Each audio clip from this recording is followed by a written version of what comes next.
Good morning, all. In the last class, we have discussed the surface preparation techniques for the microscopic analysis and also the first class of microscope, which is the the optical microscope. So, in this class, we will be discussing the second class of microscopic technique, which is the electron microscopy. So, in the last class, we have mentioned like for the optical microscope, the beam of uh, light rays is used for the microscopic analysis, and also the maximum possible magnification it is limited by 2000x. So for the basic characterization of analysis of the normal materials, it is very helpful if you are going with the optical microscopy. But if you are going with the material in which we have to analyze the details very in depth, or if you are considering a nanomaterial, we have to find the microstructure of a nanomaterial. So in such case, we have to go beyond this 2000 magnification. So we have to obtain a microscope, or we have to do this microscopic analysis at very high scale of magnification. In such case, we cannot go with the optical microscope. We have to go with the electron microscopy. So electron microscopy is one class of microscope in which we can go at a very high magnification, and this very high magnification is basically obtained with the help of electron beams instead of the light rays or light radiation. This characteristic feature of this electron microscopy is that it is having very high magnification and resolving power when compared to the normal optical microscopy because of the shorter wavelength of the electron beams. Okay, so it can be classified again into two. One is the scanning electron microscopy and another one is the transmission electron microscopy, and it can be operated under two modes. First one is the reflection mode, and also it can be operated under the transmission mode. Okay, in the case of light microscope or optical microscope, we can have the provision only to do under the reflection mode. In the case of electron microscopy, we can do either under the transmission mode or we can do under the reflection mode. Okay, next we will discuss the transmission electron microscopy, which is the first kind of the electron microscopy in detail. Okay, so as mentioned, we will be having a electron beam source which will be transmitted through the material. So thus we got this particular name, transmission electron microscope, where electrons are, or the electron beams are made to transmit through the material. Already we have discussed we have two options, or we have two modes of operation in the case of electron microscopy. In the case of transmission electron microscopy, we will be using the microscope under transmission mode. So the electron beams are actually passed through the specimen or the samples, so that we are possible to see the inner details or minute inner details or the defects, etc., or the dislocation present inside the material. We can see the crystal structure of the material, we can see the inner details like defects present in the material when we are using this particular class of microscope, which is the transmission electron microscope. So in the transmission electron microscopes, the imaging is done by using an electron beams that passing through the specimen, so that we can view the internal microstructural features. Okay, and the contrast in the image is mainly produced by the difference in the beam scattering when it is passing through the inner of the material. How this beam is getting scattered by the different parts, that actually give the contrast in the image. Okay, since the solid materials have very high absorption for the electron beams, we have to make the specimen very thin for this transmission electron microscopy. That is one mandatory requirement for TEM analysis or transmission electron microscopic analysis. We should be having a sample which is of very thin, of the order of nano sized. So we have to minimize the absorption of the electron beam, so have to get a very high transmittivity when passing through the particular solid. So the thickness of the solid specimen should be made very minimum, or as minimum as possible, and these transmitted beams will be projected on a fluorescence screen. We can obtain it as a photographic film and we can view the image. We can achieve the very high magnification of order of 20 lakhs, okay, or 20 million very easily by using this particular microscope. It is mainly used for the study of the dislocations or defects inside the material. The image shows the actual, the real image of a transmission electron microscope on the left side, and a schematic representation of the various components inside on the right side. We have a electron source which is at the top position and which will emit an electron beam, and we will be having a set of condenser lens which is used for focusing these electron beams, and our sample is placed not at the bottom but in an intermediate position or at the middle, because in the case of transmission electron microscope what we require is actually we have to pass the electron beam through, or we have to transmit the electron beam through the material. For that we will be placing the sample in between the arrangement. So below the sample we will be having another sets of lens, which is the objective lens, aperture length, and the projector lens. And this projected sample image, it will be we can obtain under a screen which is placed under the bottom, which is a fluorescent screen which is placed at the bottom. We can directly observe the image at the bottom, we can collect at the bottom. Okay, which is the arrangement for a transmission electron microscope. The main difference is electron beam is used when we are comparing to optical microscope. Magnification is very high, we can see the inner details, so that we will be keeping the sample in the middle portion. Next kind of the electron microscope is the scanning electron microscope. As the name indicates, this microscope operates by a sort of scanning over the surface. So it is not actually a transmission phenomena, but instead it is a reflecting phenomena. So we cannot operate this as in a transmission mode. In this particular microscope, the surface of the specimen to be examined, it is scanned with the help of an electron beam, and the reflected beams, or also we will call it as the backscattered beams of the electrons, will be collected, and it can be analyzed to obtain the suitable microstructure features. The collected beams is displayed over a cathode ray tube.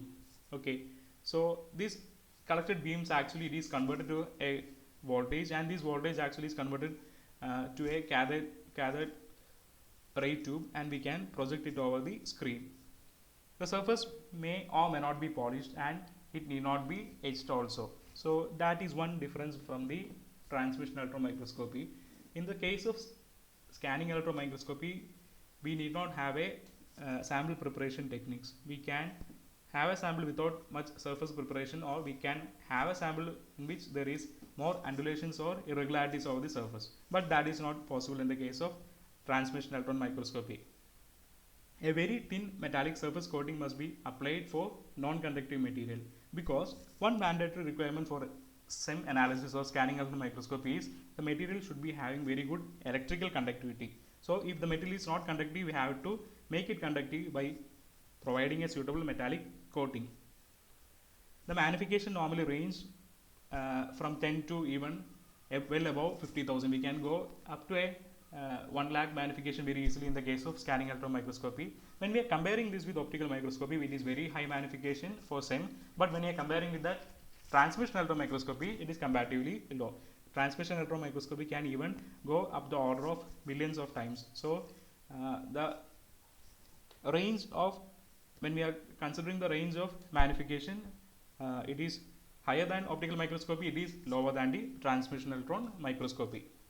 Next is the schematic representation and also the actual figure. At the left side we can see the actual figure of a scanning electron microscope, where we will be having an electron gun at the top, from which we will be getting an emitted rays of electrons. We will be having condenser lens to focus this electron. We will be having a deflector coil, deflector lens, and final arrangement of lens. So we will be having a lot of electromagnetic lenses in the path, and finally we will be having our specimen over a particular surface.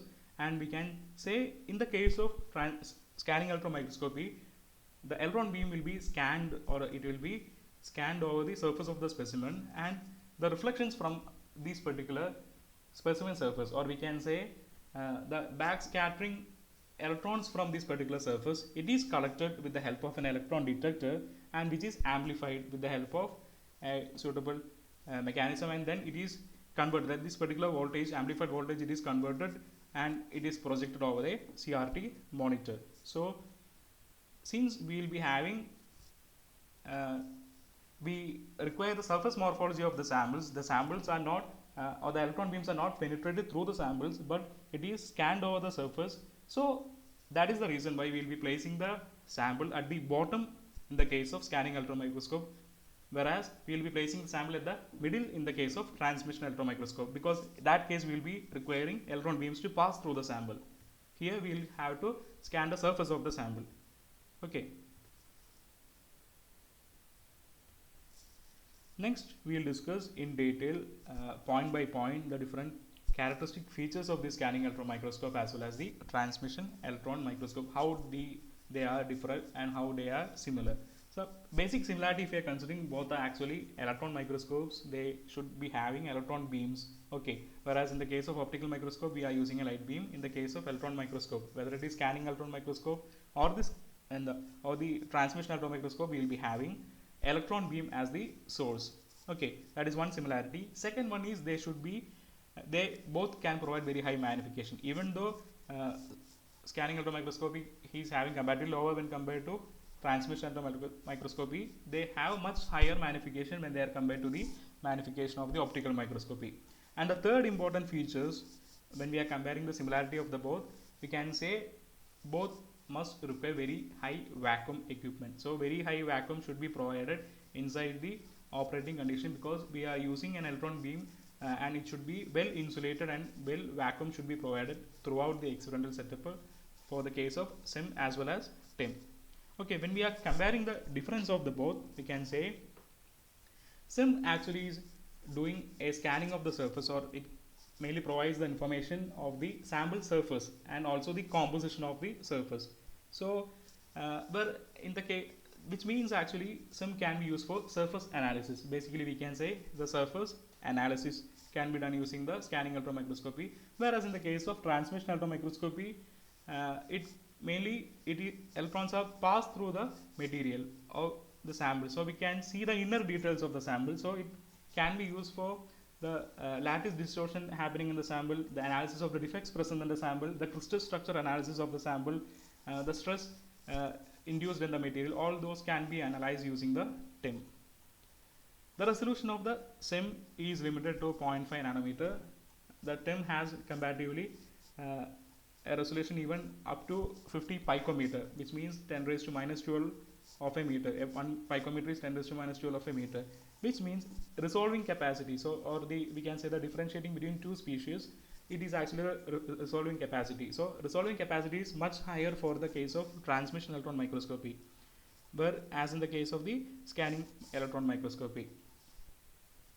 And another feature is that for getting the information of the surface, the best technique it is the scanning electron microscopy.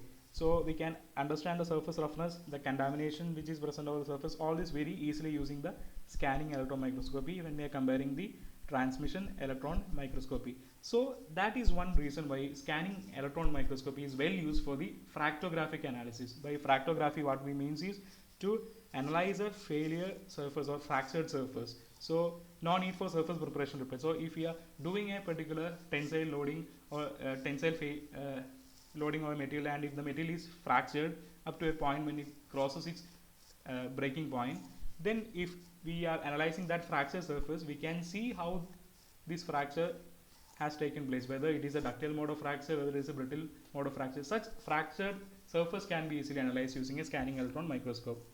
In the case of transmission electron microscope, we can use for determine the crystal structure of the sample, and if we can see what are the defects present in the material.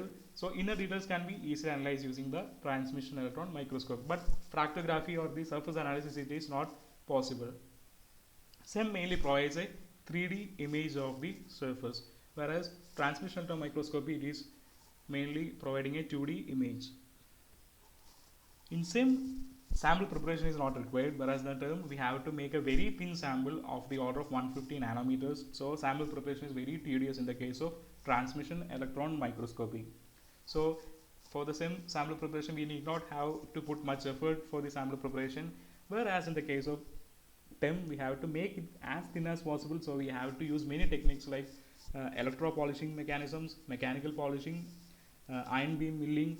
All these techniques are mainly used for making the transmission electron microscope thin sample.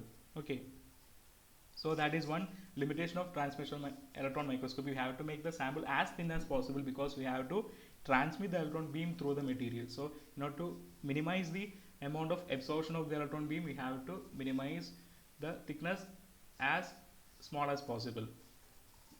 Okay, next, the SEM usually have the accelerated voltage of the electron beam of the order of 30 kilowatt. In the case of transmission electron microscopy, it is having much higher range because the magnification itself is very high for the case of transmission electron microscope. The when regarding the magnification, it can even achieve up to 1 to 2 million times of the magnification for the scanning electron microscope. In the case of transmission electron microscope, we will be having very high magnification, even of the order of 50 million times. But normally we will be using a magnification 50,000 to 1 lakh for the case of scanning electron microscope, and for the case of transmission electron microscope, even up to 5 lakhs we can very easily go without any loss in clarity. Next point is the field of view. The area of view for the case of scanning electron microscope, it will be much higher when compared to the transmission electron microscope. And also we have we can have the ability for moving these samples up and down. That also we normally used to say it as the depth of field. Depth of field is actually the range up to which we can move the sample, or we can move the sample without losing the clarity of the image. So depth of field actually is very high for the scanning electron microscope. That is the reason why we can see the surface irregularity very easily, the fracture surface very easily. Also we can generate a 3D image very easily. So depth of field is very high for the case of scanning electron microscopy, whereas depth of field is very less for the case of transmission electron microscopy. Normally it is used to generate a 2D image. TEM usually generate a 2D image, whereas SEM usually generate a 3D image. So depth of field is very high for SEM, it is less for the TEM. Okay.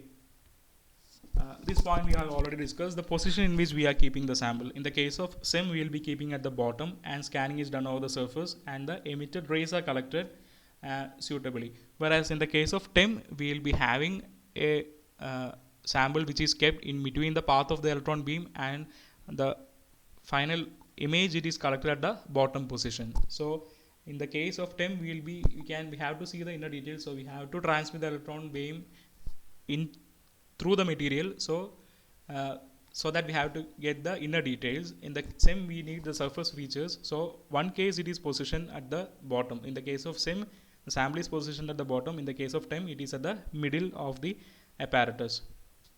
Okay, SEM or the scanning electron microscopy, it is relatively simple to operate, whereas in the case of TEM, it is quite complex in operations. Okay, even the sample preparation is very hard for the case of TEM. And the other features also, in an overall, if we are considering, it is relatively simple in operation, and also the arrangement as well as the sample preparation is very relatively easy for the case of scanning electron microscope. But the sample preparation as well as the operation, it requires very expert in the case of that transmission electron microscope. The sample preparation also requires very proper handling, because we are handling with a very fine or very thin samples, so it should not get broken at the final stage. So that has to be handled very carefully, and also finally the operation also have to be done by the very trained people. Okay, thank you.